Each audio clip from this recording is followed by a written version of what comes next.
We were in the course business basically when it was still sort of unknown what an actual online course is. So that's when we started with it, yeah. What you hear a lot right now online is, oh yeah, fuck school, fuck that, fuck that. And what's your opinion on that part then? Then I'm thinking like, well, why study in the first place then, right? Like the knowledge, it's all in the books anyway. What the lecturers give you is like, please read chapter 13 and 14 and then in the lecture we'll discuss about the chapter. It's not so valuable for me. And if there's one thing that you really want to say to someone who made it this far? Well done, first of all. If you are disengaged with us, come visit the coworker for a day. It's fun. Just go for it. If you want to be a nomad or if you want to start your business, just try it out. Go for it. You can always find a way to do it and just try it out. And do it in a way that you can always revert your decision. That's the best way to do it. Like you just try it out. Don't get rid of all your jobs, but ask your boss to get a week or a month to work remote, whatever. Try it out. If you then really love it that much, go for it. You have one life, just enjoy it. From selling stuff on Alibaba at the age of 15 years old in 2007 when dropshipping was not even a thing, but you were doing it actually, so sort of. It was kind of a thing. Through owning one of the biggest marketplace when it comes to courses in Netherlands, while being remote for almost 6 years right now, and having co-working Nam Nang, where we're recording this, which is a really nice co-working here in Vietnam. So, yes. In your story today with Anton, we're gonna dive into all kinds of secrets that you discovered during your whole journey in the past 6 years, doing everything remote, and all kinds of market insights when it comes to the course business, because like everyone sells a course right now, but you're in it. I've seen a fair few of them. Yes. You're in it for when most years, people were not even born. True, like we were in the course business basically when it was still sort of unknown what an actual online course is. So that's when we started with it, yeah. I'm really curious though, what's your opinion about the whole course business space? I think it's great, as long as people do it with the right intentions. So I think you can offer a lot of value to people. Courses give you, like online courses give you a very flexible way of learning, very a low barrier to start. So for example, if you have personal development courses, it can be scary to go to a therapist. But if you can follow a course, learn about stress management, burnout prevention, whatever, very helpful. However, the courses need to be quality, need to be proper made, and that is where it often goes wrong. A lot of people think super easy to start one and just sell it and that's it. Where they forget that you actually have to provide value for people. But when they do, it's a great added value. What are a couple of the key components that you see with more successful courses or courses on your marketplace when it comes to highly rated courses? Like, are there a couple of key components that you... Genuinity. So actually the instructors wanting to teach you something and not necessarily wanting to earn the money. The moment a course is often created with the intention to make money out of it, it's not always best performing. That is a key component, I would say. Then the quality in filming, quality in the production quality is very important. It is one of the dissatisfiers. So if you have soft audio, not good video quality, whatever, it just doesn't matter how good the actual information is, it doesn't come across to the people. So quality of production is a thing. And then it's the X factor, right? Some people got it, some people don't. Some people are really good at teaching online. Some people don't have the enthusiasm to tell it. It's hard to describe why exactly, but you can see it. It's the same with YouTube videos. Some people are interesting to watch, some people are not. The ones that are interesting to watch, you stay engaged, you watch till the end. And there are certain ways to use triggers with that, but that's a key factor. Like what? Well, with course videos, it's actually a bit more complicated, but it's, for example, using a face in it. It's more, you connect more with a person than with slides, for example. So if you have a person in it, doesn't need to be all the time, but it connects more. Best is maybe like the combination of visuals, Yeah. pictures, and everything. Yes, And your with face. with the face, not preferably in small thing, but you switch between it. So there's parts where you tell as a person, there's parts where you have slides or relevant images that fit with it. That's the best way to make it actually engaging. And then if the production quality is good with a proper storyline in it, that often works the best. Yeah. Nice. And this is already like 10 years of experience. We are, yes, in And one we're already little- like fucking diving deep in it. But that's not where it started. When you're 15 years old, like, "Oh, I'm gonna be 10 years in the course business." No. So, well, you said like Alibaba, indeed. Like when I was 15, that's where it started with like doing some business online. At that time, it was more with forums where you would sell, and at that time, Alibaba was new. Nobody really knew it. And it was really the old school way. You couldn't order one product, you could only order bulk quantities from China. So you would want, for example, a LED light. Now you can just go to AliExpress, you order one, you get one, that's it. At that time, that was not possible. You had to do a bulk order, get hundreds of them, thousands of them. So what we would do, there was like a place where that was combined, and then people that were looking for that stuff would all sign up together to do like group order, spread it out. But then that's where it sort of started to. And then you would make a margin on it.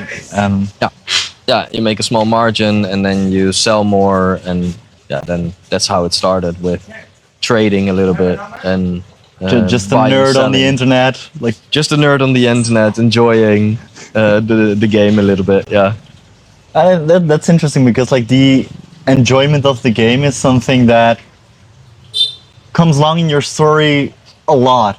yeah. I do everything for fun. If I don't enjoy doing it, why would I do it? For me, there's no point. Like it's, I do it because I enjoy it and because you can add value in certain ways, and that's eventually why I choose to do things. Earning money has never been a goal. It's an added benefit, but not a necessity. So that, yeah, makes it nice that you can just choose to do what you do. And then at 15 years old, you started that. Then at 17 years old, you got your first registration officially as a company. Yeah, I started to sell like magnetic toys, sort of. They were little balls you could connect it, made it into shapes, whatever. Got in touch with a guy that bought like the rights for Belgium, Netherlands, Luxembourg, and I started just reselling it with like the rights for the Netherlands.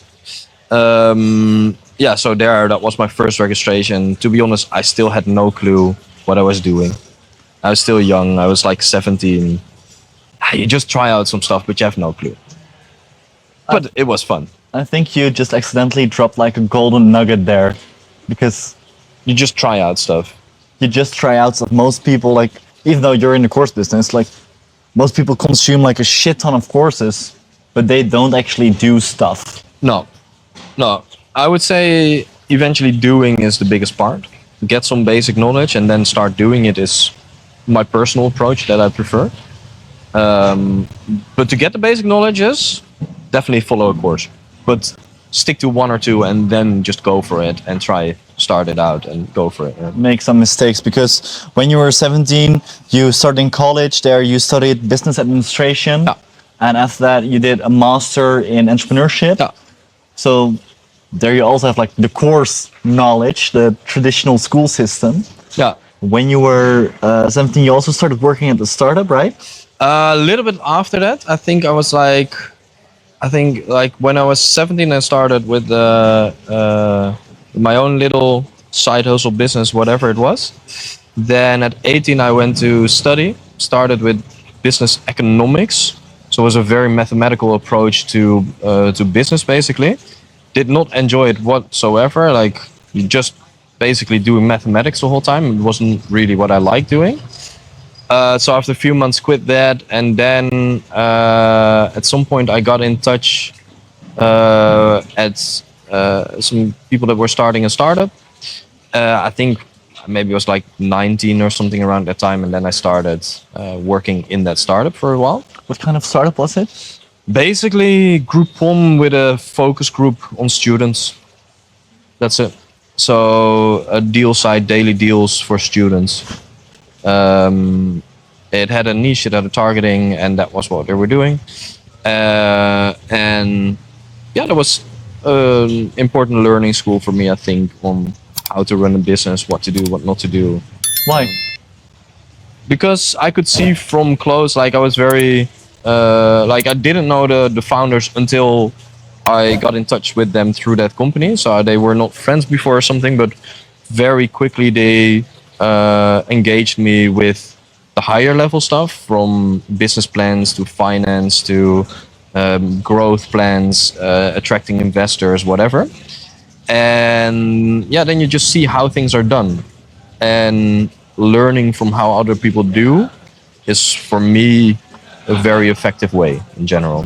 And what are some of the biggest misconceptions that people think would be beneficial for a startup, and how it actually goes?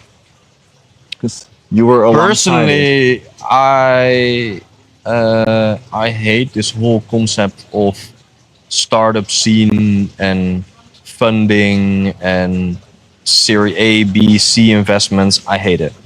I think it's, for 95% of the startups, pointless. There's a few that need big investments, and that can only be the biggest if they're the only one. But for most people that start with a startup, they want to find an investment, but they forget the bottom line, and that is you have expenses and you have income, and that needs to match up. If you don't keep track of the bottom line, you get an investment, then the expenses don't matter. You don't build a sustainable business, in my view.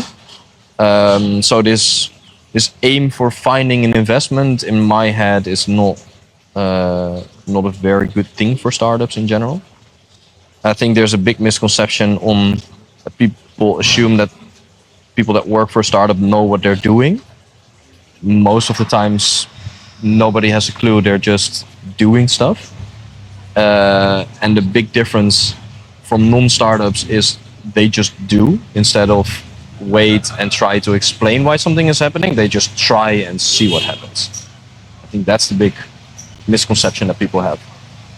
There's a Vietnamese truck coming by. So the biggest misconception is that they have like all kinds of expertise and that they exactly know what they're doing. That they have like a clear goal of where they want to be. It's often they just do, and they figure out along the way where it actually goes. And now they all call it, we pivot and whatever. They gave it cool names.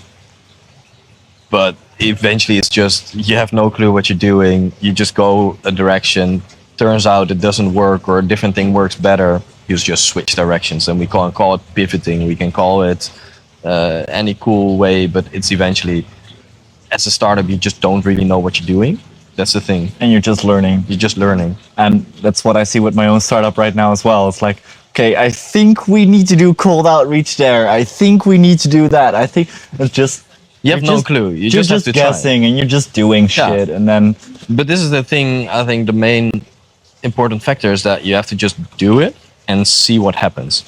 And this is the nice thing from when you're a small startup. You can make mistakes. It's no problem if you make a mistake. Especially if you do it self-funded. You don't have a big investor trying to push you. You don't have to spend your budgets. You can just try it out, pick up the phone, call some people, see, okay, cold outreach doesn't work. Okay, not over phone, then let's try email. Email doesn't work. Okay, cool. Let's set up a TikTok account. TikTok account doesn't work. Okay, cool. LinkedIn it is. Like, you can just try it out. You have nothing to lose. You don't have a big brand name that you can lose or screw up. Just go for it and try it. And that's quite nice from startup phase, I would say. It's just getting into the trenches. Yeah, just do it and see what happens, and don't make a whole strategy. But then also, the moment you find something, focus on that and just grow that part and just stay on that. Yeah, because you stayed with that startup for 6 years. About 6 years. From 2010 to 2016. Yeah. And in that startup, because you were alongside the founders, you learned all of the stuff that we're talking about right now, or like all of the things. And this is more combined knowledge over the last 20 years. Everything now. During that startup, I've learned a lot of things as well. Also, things to do or not to do. For example, at that startup, they often made the choice to go for the cheapest approach, which turned out often to be the most expensive approach. So they would try to, you would hire a student to build your website because you think it's cheaper than somebody that actually knows what they're doing. But eventually it turned out that because of doing that, they would need to do 5 times the amount of hours for that students than if somebody would just do it that actually knew what they were doing. So I did learn, don't always cheap out, just sometimes pay a bit more, get the professionals to do it, and you save money in the long term. Better to get it done properly than to just get it done and Yeah, have a big headache and everything Yeah. that comes with it. yeah, yeah. You had experience with it yourself as well? For sure, it has happened that you sometimes make a choice based on budget, and that it turns out it's not been the best choice. But in general, I've learned it already enough that it's not the first thing I look at anymore. So What are the things you look at? I try to find quality, proof of work from people if I hire people. Try to make project prices instead of hourly prices, for example. Like if somebody wants to spend 200 hours of a job that takes 100 hours and the eventual result is the same, I don't mind as long as I pay a fixed price for it. Yeah. If somebody is really good and they can do it in 10 hours, great for them, as long as I pay a fixed price for it. That's it. So, yeah, I try to look more at like indicators that people are okay with doing that, because you can assume that they have more knowledge about their own work and their environment, that if they don't need to work on hourly rates, they know how much time it takes. They probably have more experience in ways. I have that a lot with video editors though, because like for the podcast, for my YouTube, for Yeah. everything I do, I talk a lot with video editors, also for my own business. And you have video editors that charge an hourly rate. Yeah. I'm like, yeah, but why would I charge? And sometimes they charge, especially the Dutch one, they charge like fucking massively. I'm like, Yeah. what the fuck? And then it's like, yeah, no, one short form video, yeah, it takes roughly 1 to 2 hours. I have an hourly rate of like 60 euros an hour, but for you, I do 45. Yeah, I'm like, then no. no, I would also be like, well, then you know how long it takes, then give me a fixed price of 60 for one short, and I'm happy. And then you can bargain a bit, you know, like, okay, but I buy in bulk, so I buy this. Yeah. And because I'll buy a package of 10 shorts every month, and you just create it, and I'll pay you whatever it is that stands for it, and that's what I would prefer now. yeah, like Dutch people are overpriced though. Dutch people are quite expensive. Yeah. Well, you can get the same quality elsewhere. It depends on your market. So I operate in the Dutch market, and you will see that the style of design is not the same everywhere. The language is not the same. Like I operate a lot in the Dutch market, so I do need Dutch people as well. Yeah. Did you try with foreigners? For certain jobs, yes, but you can't do everything with foreigners. What are things that you can do with foreigners, and what are things that you really need Dutch people for? You need Dutch people for support. You need Dutch people for copywriting. You need Dutch people for sales, for marketing, basically. That's what you need Dutch people for. If your target audience is the Netherlands, yeah. which mine is, so then you need those. For development, you don't need it. For mainly development, you don't need Dutch people. For legal, you do need Dutch. I would say mainly development. In my case, I don't need necessarily Dutch people. Because there's a lot of development in the back end of the software. Yeah, and for those, anybody that can code can do it. Like most of the code is written in English anyway, so it's more useful if they actually speak English as well. So Yeah. So there you don't need it. No. And then at some point you finished school. You worked at the startup. You learned a shit ton there, or you were still working at the startup. And then at the startup, the moment you finished school, you got a management position, like immediately after school, because you were working at the startup for a longer period of time, right? Yeah, I've been working with them for some time, and then after that, I finished my bachelor degree, and then they convinced me to work for them in a management position right away with a team under me, to do there the marketing. So yeah, that's what I did after that. Yeah, after my study. And then you came to a conclusion when you had people underneath you.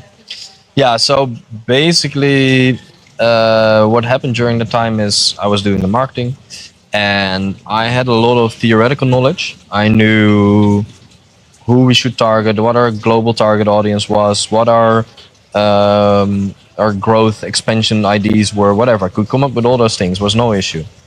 But then you come to the point where, okay, now let's set that targeting in Facebook. Let's set up some ads, create the ads, go through the steps there. And I had no clue what I was doing. And my team, a lot of them were interns at that time. They also had no clue what they were doing because they never saw it before. They came as an intern to hope to learn how to do it. So that was the point where it was like, okay, maybe I should learn something about it. I just want to get some basic knowledge of how it works, how to handle it, so that I can actually explain them what to do. I don't need to do it myself, but I need to be able to explain them and guide them along the way. And then I was looking for that knowledge. In the Netherlands, it was impossible to find. Basically, you could only find a 3-day physical course where you had to be at the location for 3 days for a few €1,000, which didn't fit with my goal. My goal was to just have some basic knowledge about it and not in depth going to use it for my actual work. Just needed to be able to talk about it. Or there was an American version where their instructions were, well, let's set up a target audience for about 5 million people. Make a nice and screaming ad with like, hey guys, you should all buy this shit. Like, very American approach. My whole target audience was 700,000 people. That was my whole target group in the Netherlands that I could target. So it was so not matching that information with what I needed to learn that it wasn't useful. And that came to the idea, okay, maybe there should be a place in the Netherlands marketplace where you can find courses, follow them, see their reviews, see how good it is. Then chatted with a good friend of mine where I had a earlier business with, and then we just started. And that was 2015, right? 2015, about 10 years ago now, yeah. Literally 10 years right Yeah. now. And then you started, and what were like the first couple of things you do when you start something like that? Well, at first you start talking with people to validate your idea a little bit. You see, is it actually stupid what we're thinking, or does it sort of make sense? That was the first thing we did. Then it made sense. Then we started to figure out, okay, how do you actually do it? We figured out we need a website. That's the first point. Website and content, that was the first point. So then we started finding some quotes to build it. Some people came with a few 100,000 to build it and whatever, and we were like, what the fuck, that sounds expensive. expensive. We don't want that. We just want to start it, do it, and see what happens. Then eventually we found a guy that said like, yeah, I can do it for 2,000 or something. And we're like, that sounds reasonable. Let's do that. So we found somebody that did it for a reasonable price, built it, made like an MVP that could work for us. And then we just started to attract instructors to build the content or content that they had to put it in the system. And that's how we started. You just do it. Just do it. And then 4 years in, Yeah. how long did it take for you to become profitable? Well, we were never at a loss from day one because we just kept our expenses extremely low. We're fully self-funded, so we never really did any investment rounds or anything. We did get a small loan, 15 grand, which is relatively small if you want to start a business. And Where did you get that loan? Just from the bank or family? just Family were okay with borrowing that basically, and that's it. Like, there's always like, if you need money, there's always somebody around you in your network. I can hope that at least can borrow you a few thousand to start your business. It should always be possible. There's always somebody. yeah, and then we just started building, but we always kept in mind that we don't want to get investors on board. We just want to do it ourselves. So from day one, we had side jobs next to it. So we did different things. I started it together with a good friend of mine. He got an extra diploma after his university degree. He got an extra diploma as a guard, like an online guard somewhere. Perfect. And I was delivering cake. That's it. That's how we would make enough money to live for ourselves. We could pay our rent, we could pay our food, and for the rest, we could keep all the money in the business. So from day one, we've been very much focusing on the bottom line. Like every action we make has to be profitable in some way. Of course, you need to invest in certain things, but the runway of getting a return on investment cannot be like a 5-year period or something. Can you walk me through that decision-making process Off? of the decisions that you needed to make? That if you invest in something, it needs to be profitable, or it needs to be in a way that, because some things are just not profitable from the start, or some things are just like a bit of a gamble because in the startup phase you just don't know. So like, if they're a gamble, you do it with sensible amounts that you're okay with losing. So, for example, if you go for advertising, don't start with like a €100 budget a day if you don't want to lose €100 per day. Start with a €5 budget if it's needed. Right? Just start small, and then if you see it works, then you can scale it. A very important lesson with that was, for example, in the beginning, we tried spending a little bit. Like I came from marketing, I had a marketing background, so I knew my way around that stuff by then, and I knew like, okay, you set up a Google Ads campaign, you make sure people find you easy. You can measure everything very easily, especially online. You know exactly each step, what works, what doesn't work. And there, because we were doing low amounts, I was doing I think like €5 a day or something. I was testing it with. Within €50, I could see if a campaign worked or didn't work. Well, €50 is an investment that you can make, right? Like €50 you can lose, then you work a day harder and you have another €50, right? So through doing it like with small test groups, we could first figure out which part seems to work, and then we would scale that up. So this way we figured out like, okay, we advertised with €50 on a specific course to a course page, didn't work. We build a landing page, suddenly it works. We tried it for a different course, build a landing page, doesn't work. Okay, cool. Some courses work, some don't. Like you don't look at like the big, how can we scale it as big as possible? You just find the profitable ones, focus on that, go with that, and then the rest comes later. You do a lot more manual work. So instead of saying like, okay, I'm gonna build a whole inbound marketing system where I'm advertising on lead generation and then getting inbound leads and convert them, fuck it, just pick up the phone, call 1,000 people. Yeah, your conversion rate is lower, but you have the time. If you don't want to spend the money on it, spend the time on it. That's it. and if you don't want to spend the time on it, spend the money on it. Choose one of them. But if you want to spend the time, or if you don't have the money to spend, then go for it, spend the time. Then what do you think, because I think we skipped over that a bit, and it's really interesting within the story that you're telling here, is that you had a job, you had a side job, you had to make the company work, to put your hours in there, to be in the grind, be in the hustle phase, which also like I'm in there, and it's a shit ton of fun. It's fantastic. It's like you're drained, you're low on food, you're low on your expenses, and everything shit, but I love it. It's like, a fun phase. It was great. And what you hear a lot right now online is, oh yeah, fuck school, fuck that. And what's your opinion on that part then? School had very valuable lessons for me. I built a network through there, met great people. I developed as a person. Knowledge-wise, I think is less important for me there. So the actual knowledge that I gained, it was a bit, in my field at least, business administration, marketing, it's quickly outdated. The moment I was studying, that was 2010.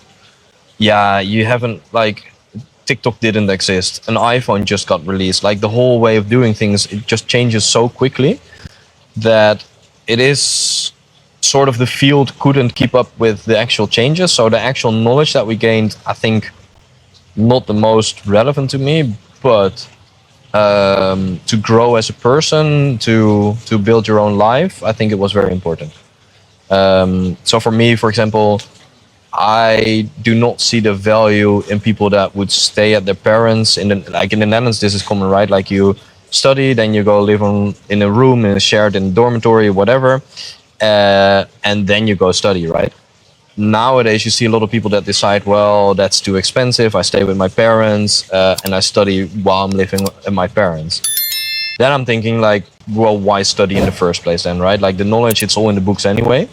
What the lecturers give you is like, please read chapter 13 and 14, and then in the lecture we'll discuss about the chapter.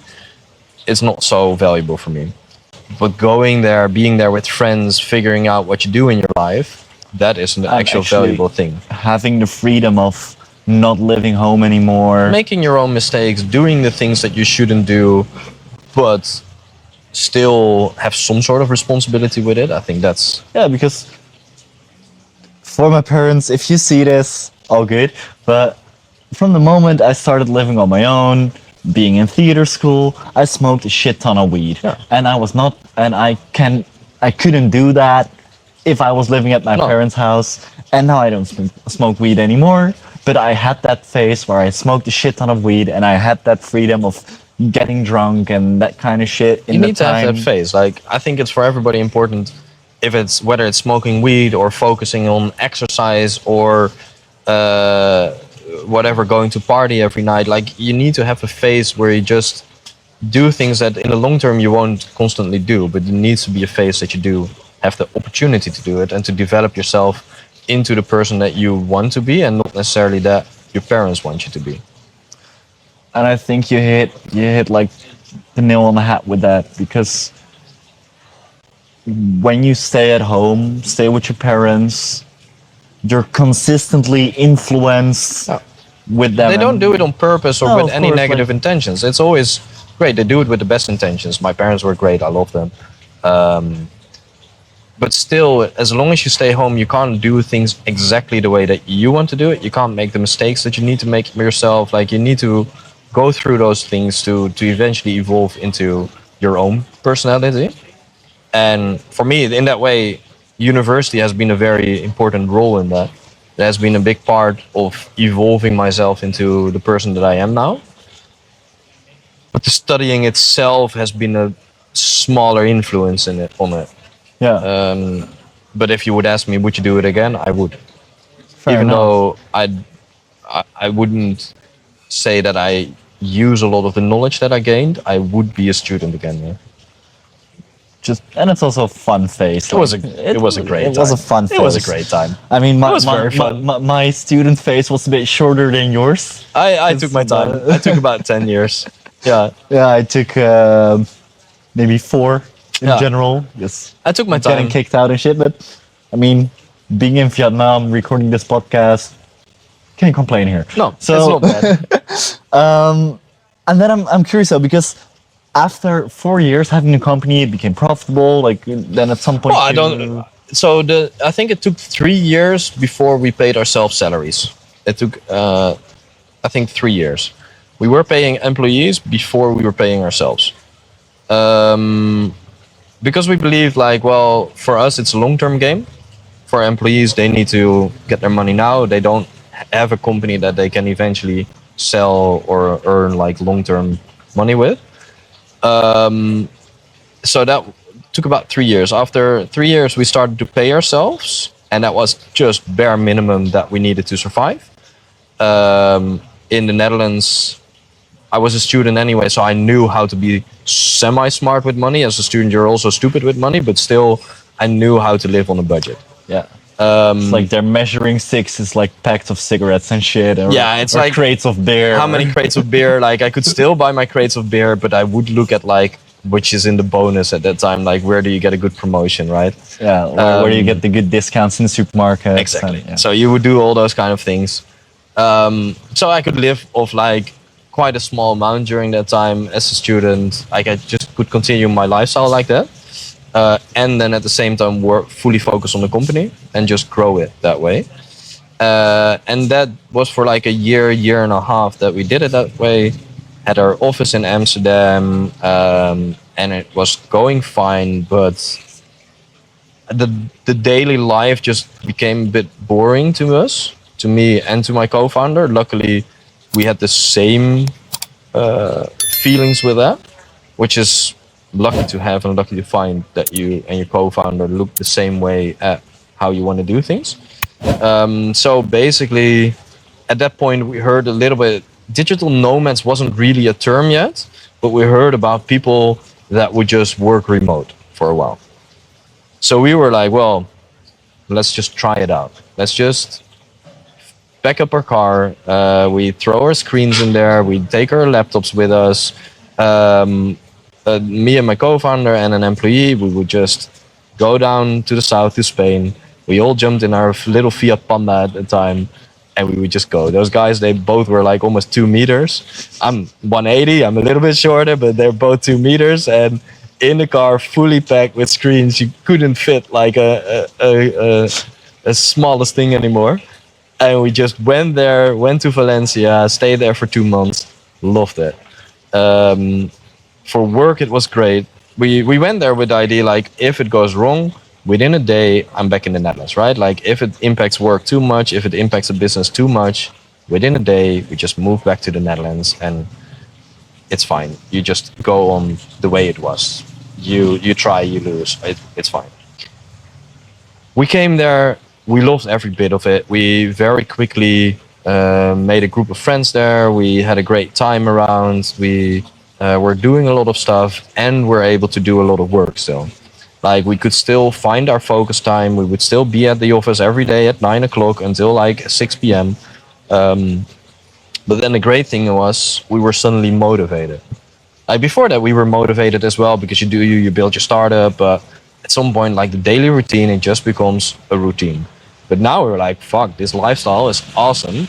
We want to continue this. Let's make it all work and let's just focus on growing the company further, making it scale up, and really go to the next level with it. And yeah, that was about 6 years ago.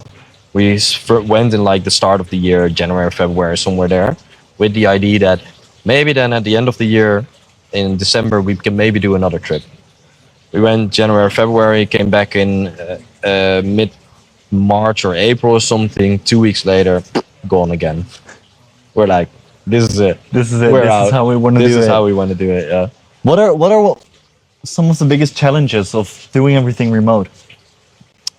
Now those challenges are less. At that time, it was always fun when a client would call, like, "Ooh, I want to discuss this. Can I come by?" We'd be like, "You can. You just have to fly for a couple of hours." Maybe we can do it over Zoom. How about that? Does that work? Or Skype at that time even. That was like a thing that you needed to convince people quite a bit that yes, over Zoom you can still do it. That was, and now it's the standard. Normal. Now it's normal. Thank you, COVID, for bringing that to our mindset. But at that time, when I started, people didn't understand it. Then you have difficulties like we were traveling as a team, so you have to match up everybody's wishes in that way, which makes it a little bit more figuring out how to do it. Now, eventually, that evolved into everybody can just choose, and we have our weekly meetup, and we have like certain things in place to stay connected with each other. And every year, we try to meet up in a location and just be together for a time. What do you have in place to stay connected? Every week, we have a weekly meetup with the whole team over Zoom, where we don't necessarily talk too much about business, a little bit like a small update on business, but also a small update in your private life or a big update in your private life, that we stay connected that way mainly. That's one of the main things. And every year we make sure we meet up for at least a week in the same location, anywhere in the world where it just suits everybody the most. We do that. And if people are in the same continent or same area, we just make sure people meet up. That's it. So just stay connected through Zoom, through a weekly meeting, stay Slack, connected, Slack, WhatsApp, yeah. everything. And if someone is in a certain area, just Visit. meet each other. Yeah, meet each other, visit each other, and just, yeah.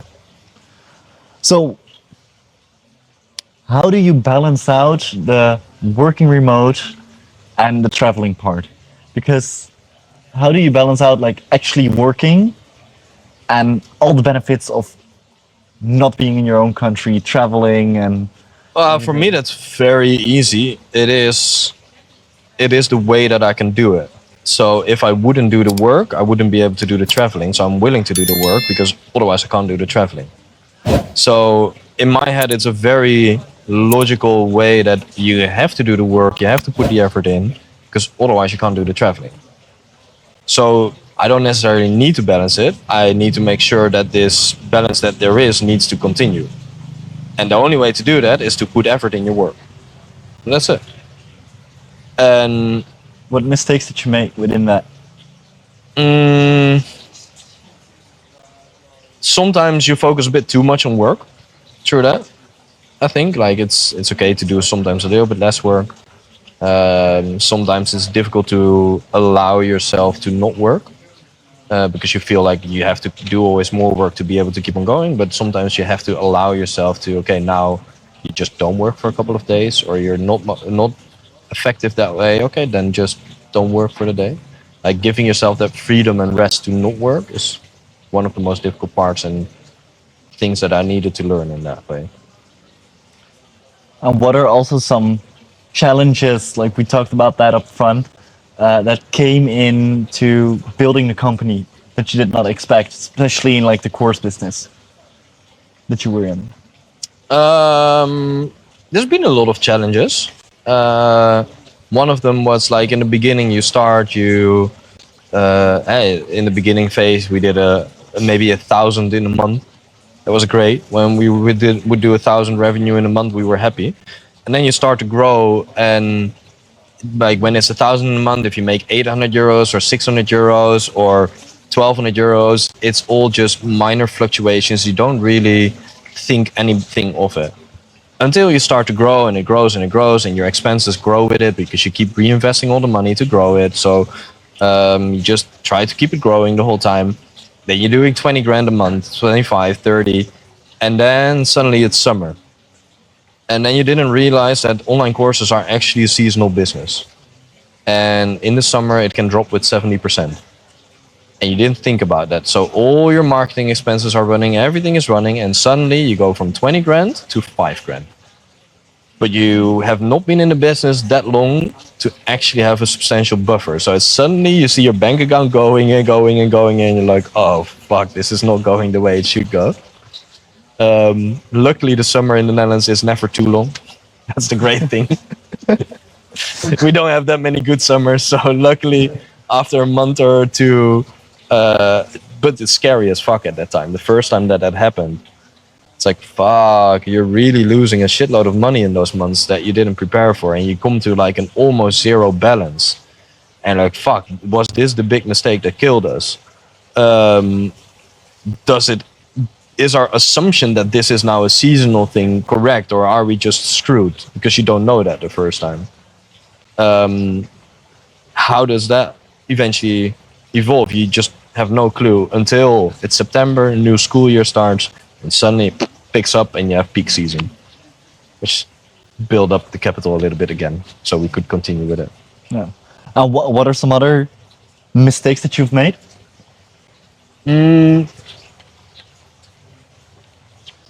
I don't know. There's probably been a lot, but nothing that majorly impacted stuff. At least not in a bad way for me. Not for us personally, not for how the business is going at this point. Probably if we would have stayed in the Netherlands and focused on it and whatever, maybe we would be 10 times bigger than we are now. Who knows? Maybe that's been the biggest mistake. Who knows? But I'm enjoying my life here. I'm in Vietnam. I'm chilling. I have a nice co-working space here. I can do what I want. The whole team can do what they want.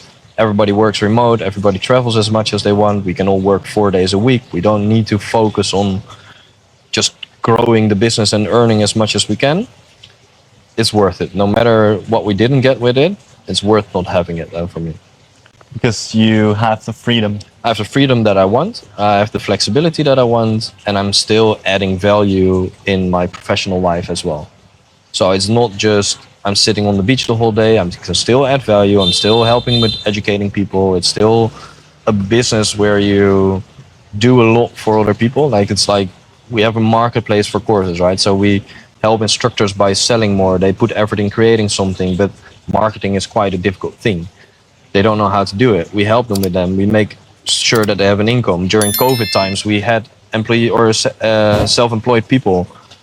They had a course with us, and they had like normally they were giving training somewhere, but that would it all cut out. They were not allowed to do it anymore because of the income that they could still get from us. They were able to survive until after COVID, and then they could reinvest again and build up their businesses again. Like that, we could add value in those kind of places and help people out.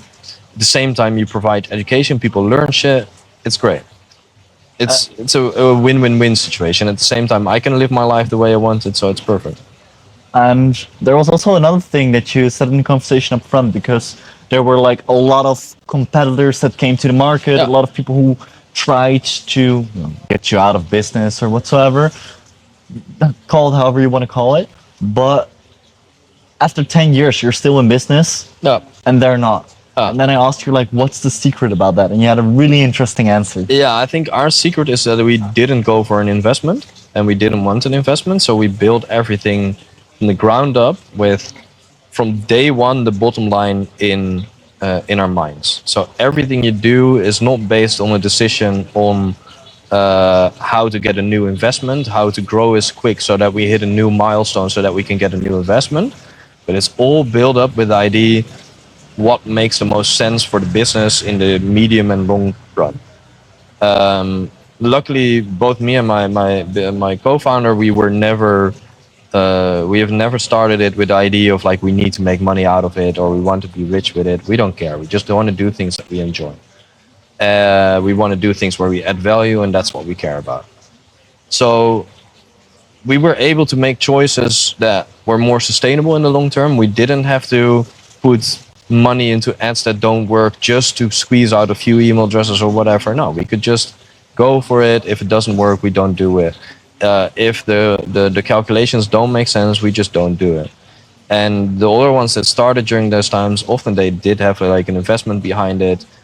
Then the investors, they want to see their money in back. They want to see where it goes. But that also means you start while you make zero money, you build a team. You have expenses of 20, 30 grand a month while you have zero revenue. If then an investor pulls out at some point, you're vulnerable. You have nothing. Then you have to quit. Like you can't continue with it if you build your business up from day one with the idea of we need investors. We build it up with from day one with the idea we don't want investors. We just want to do it ourselves. We don't want to have to put extra money in. This is it. And you build it that way. It's way more sustainable in my point of view, and a way more longer term sustainable way to build a business. We didn't need to be the biggest. We don't want to be the biggest. We just want to have a nice business that helps people. You turned out to become the biggest. Eventually it grew that way, but it was never the intention. Like if we were small one with a niche that works, we would be very happy with that. Yeah, and I think it's also everything that you said in the whole conversation we had so far was with a long-term perspective. Yeah. Everything. And then it's also the really famous thing. It's a marathon, not a sprint. It is. And everything. And but this is like it is a marathon and not a sprint. And in the beginning, you have this thing where we didn't pay ourselves because it's a marathon. Like you just, you can start with like spending, but you just save your energy. You just build it up. You keep on going. You keep on hustling, and at some point it will fall. And then it's good. Like when it finally works, when you finally see it make, then you can start paying yourself, and then you can do shit. But it's a marathon. You just keep going, keep pushing. You do it if you do it because you enjoy doing it, and because you do it because you believe you add value in a way. You can keep doing it. It doesn't matter. If you don't do it for the money, you just keep doing it. If you don't have expenses because you build it in a lean way, you keep doing it forever. it doesn't matter. You can push it as long as you need to. Because if you believe in what you do, you think it's fun, you can keep on doing it. If you do it with the intention to make money, which you often do if you get investors, you have to make money. And then if you don't get the money, you get upset. Yeah, what do you do? Yeah, I think there's a fine line because, of course, enjoy what you're doing, enjoy the whole process, and enjoy like everything. And I mean, that's for me personally. I am really ambitious. Yes. I am a really ambitious person. With like, of course, the podcast it costs me money, but at some point I want to make money from it. Yeah. But then again, it hits the nail again because It's a long-term it game. costs me money, and now I'm investing in it. And we're still doing it here, so Yeah. and same with the company. Yeah, I'm just speaking against myself here, but It's so the thing is, and this is for me has been the thing which a lot of people don't realize. Money is not the success factor. It's a way to express the success. So when people think like, oh, that person, their business is doing well, they make a lot of money. It's a way to express that the business is doing well, but it's not.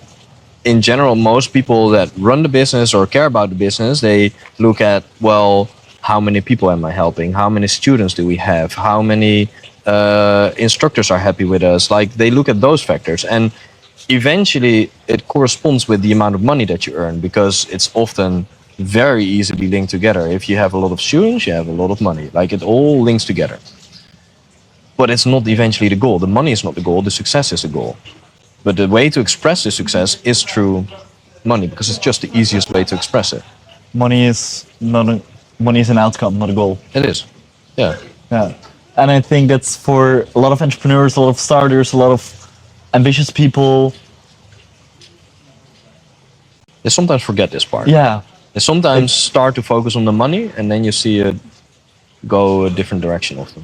and it's good to be reminded of that every now and then. So listen to podcasts like this, that's Of course. that's what helps. Like and subscribe and shit. That kind of crap, And at Give some it a point, thumbs up and help the algorithm and shit like that, And now, then I'm curious because now you've been working remote for 6 years. Mm-hmm. You've traveled to lots of places in those 6 years. Yeah. And you have a co-working now here Yeah. in Da Nang.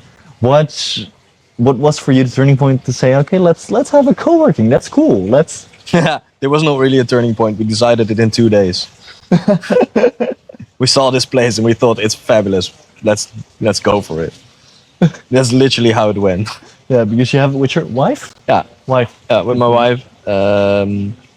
So basically, how it was going. So I met my wife now about 5 years ago, and together we were traveling a lot, and stayed in a lot of places together, from Europe, Portugal, Spain, Bulgaria. She Thailand, could work remotely here. as well. She can work remotely as well. And we were just doing our thing. We always came back here because she's originally from Da Nang. And I never really liked the co-working spaces here. They were either there was no community, not really real connections with people. The work quality wasn't really that good for me. Like the chairs, they look nice, but I sit on it for a day and my back hurt. And for me, that's just not how I liked it. So then at some point it was like, well, if you don't like it, just do it better. But that was like an idea with like, maybe at some point we'll do a co-work. And then very randomly, Tiffany, she saw this place, the property itself, because a friend of hers or whoever through some people, we knew it was going to become available at some point, and we saw it. She went to look actually, and then she called me, Anton, it's nice, maybe you should come take a look. That was 27th of February. 1st of March, we signed contracts. We're like, fuck it, we'll see what happens. We'll go for it. And now, year later, and it's been very fun. It's been very enjoyable.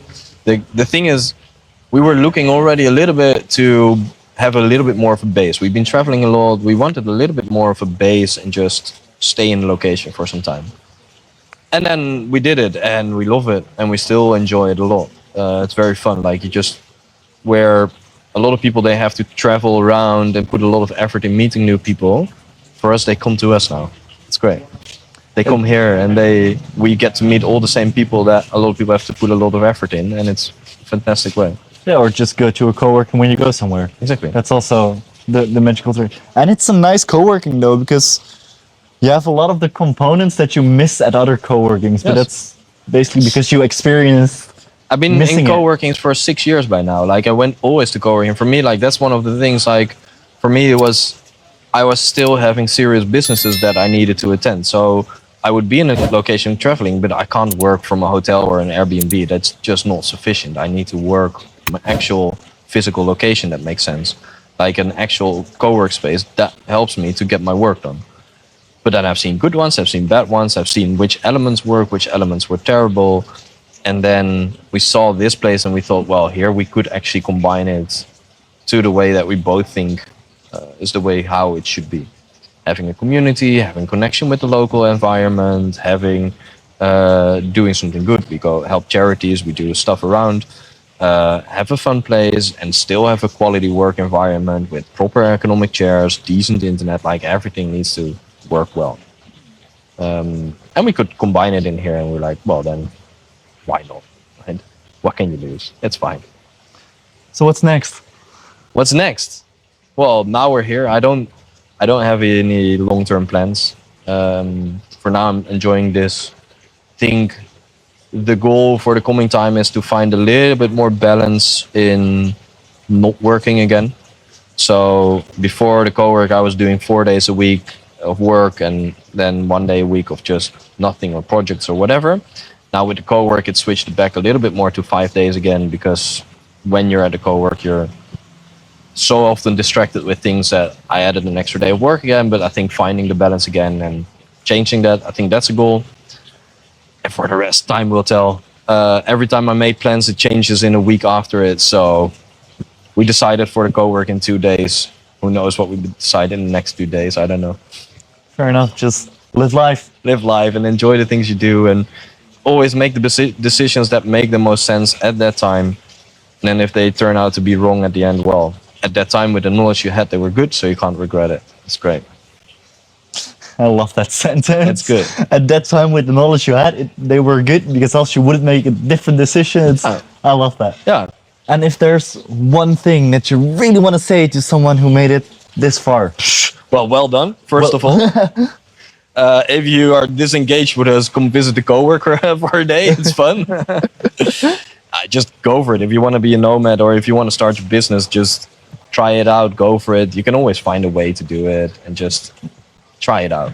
And do it in a way that you can always revert your decision. That's the best way to do it. Like, you just try it out. Don't get rid of all your jobs, but ask your boss to get a week or a month to work remote, whatever. Try it out. If you then really love it that much, go for it. You have one life, just enjoy it.